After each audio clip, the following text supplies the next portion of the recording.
You're trying to build the best gaming PC for under $1,000, and you want all new parts, you want it to be upgradable, and you want it to look good. So I built this gaming beast right here for only $900, and you can too. Let's go over everything you'll need. The first thing you'll need to decide on is how much storage you're going to want.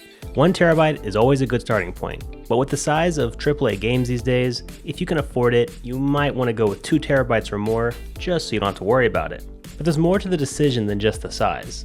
NVMe drives these days are insanely fast, no matter which generation you get, and they won't have any meaningful increase in performance when gaming, but if you are using your PC for other tasks like constantly moving around large amounts of files, then you might have some other needs.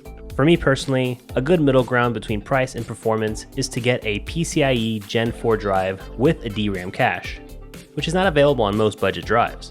DRAM cache is a small, fast memory chip in an SSD that stores a map of your data, helping the drive quickly find and access the files. Now, it's not imperative to have on every drive you own, but if you're only going with a single storage device and you can afford it, well then I really do recommend finding an SSD that has one. I went out on a limb and picked up this 1TB Gamix S70 blade from XPG. It fits all of our requirements with listed speeds of up to 7,400 megabytes per second, so crazy fast, good storage size, and at only $60 when on sale, it seems to be a perfect little drive with the DRAM cache for our PC build here. Now before moving on to the power supply, I wanted to give a quick shout out to the sponsor of this video. So you just built a brand new PC, and of course you need to install Windows and get it activated. You head to the official site, you check the price, and you see that it's actually crazy expensive. Well, here's a way better and cheaper option, VIP URCD key. They've got Windows 11 Pro for just $22 with my code JASON. Let me show you how it works. Go to their site, find Windows 11 Pro, and add it to your cart. Use the discount code JASON, J-A-S-O-N, at checkout, and the price drops all the way down to $22. That's over 85% off. Once you've paid, you'll get your key instantly. Pop it into Windows activation, and boom, you're good to go. Easy, fast, safe, and absolutely affordable. You already spent a bunch on your new PC, so don't waste extra money on activating it. Check out VIP URCD key. Links are in the description, and their New Year's sale is live right now. Go grab those deals before they're gone. And thanks to VIP URCD key for sponsoring this video. Let's move on to the power supply.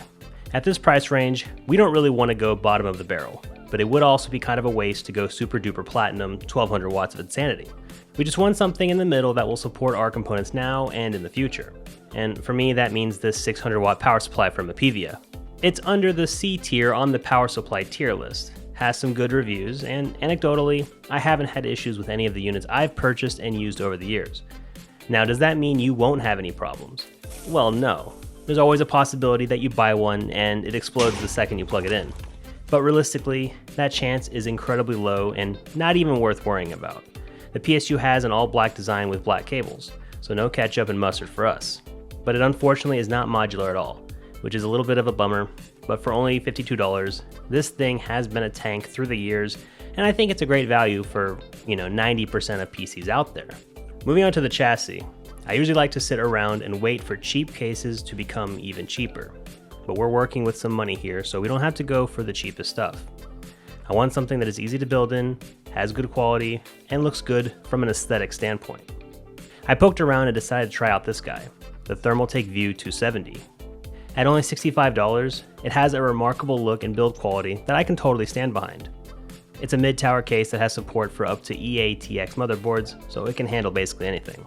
It comes loaded with 3 ARGB fans already pre-installed, and has room for big AIO water cooling if you're into that kind of thing.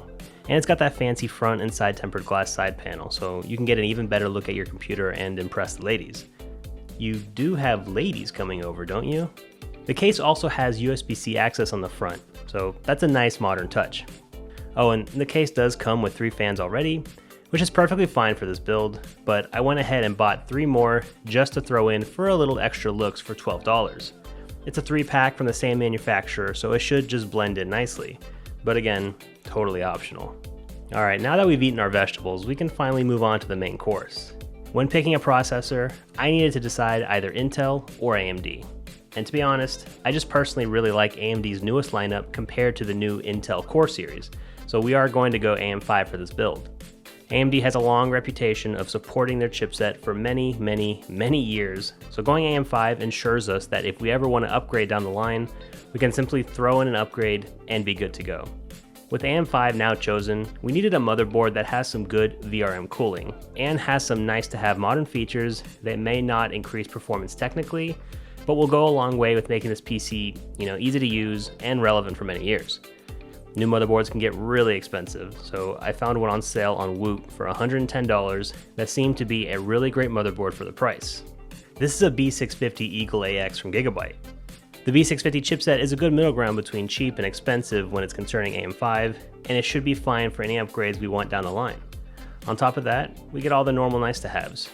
4 DIMM slots, a couple of extra slots for NVMe drive expansion, built-in Wi-Fi 6E, and also access to Q-Flash Plus, which is Gigabyte's way of updating BIOS without installing a CPU, memory, or even a graphics card.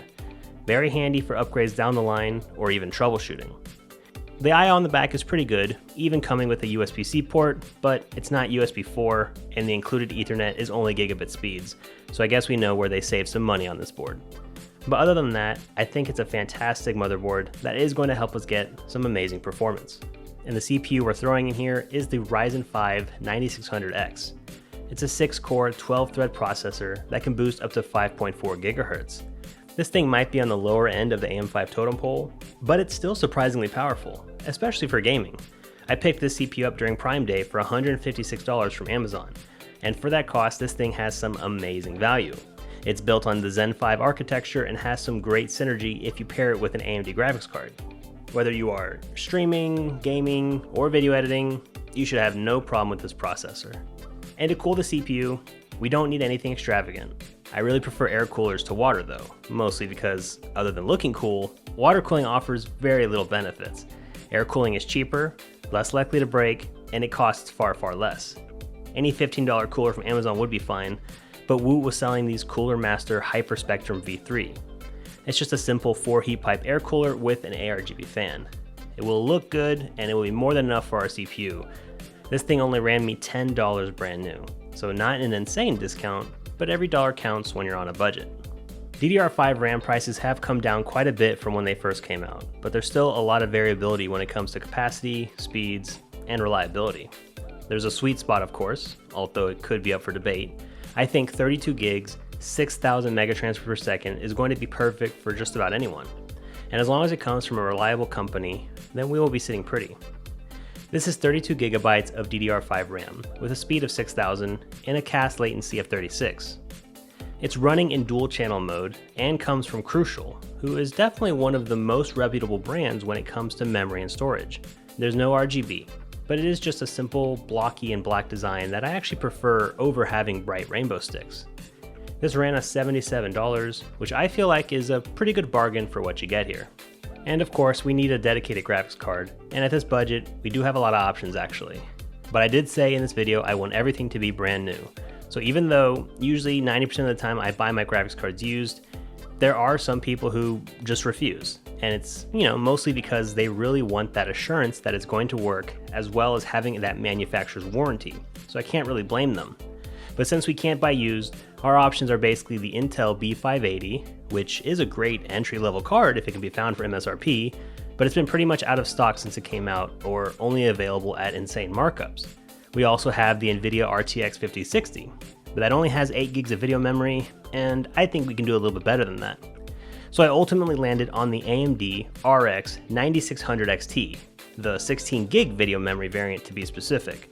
This is AMD's newest entry of graphics card, specifically targeting people who don't want to buy a super high-end card. The 9060 XT has seen some great reviews since it came out, as long as you get the 16 gig version. Now, I personally haven't used this card yet, so I'm actually really excited to see how it performs with our 9600X processor. This new card also gives us access to all of the great AMD features like FSR4, which is their newest version of their upscaling software that is only available on these cards. So I'm going to include a few benchmarks to try it out as well, so you can get a good idea of what to expect on this PC. Now, just as a reminder, after building your PC, be sure to go into the BIOS settings and turn on a few settings, specifically XMP, so you can unlock the full speeds of your memory, and then make sure resizable bar and above 4G encoding are also turned on. Then just install Windows 11, your drivers, your favorite games, and you should be good to go. So let's do some quick glamour shots of this rig and get straight into the benchmarks.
I may be biased, but I think for less than $1,000, this thing absolutely slaps.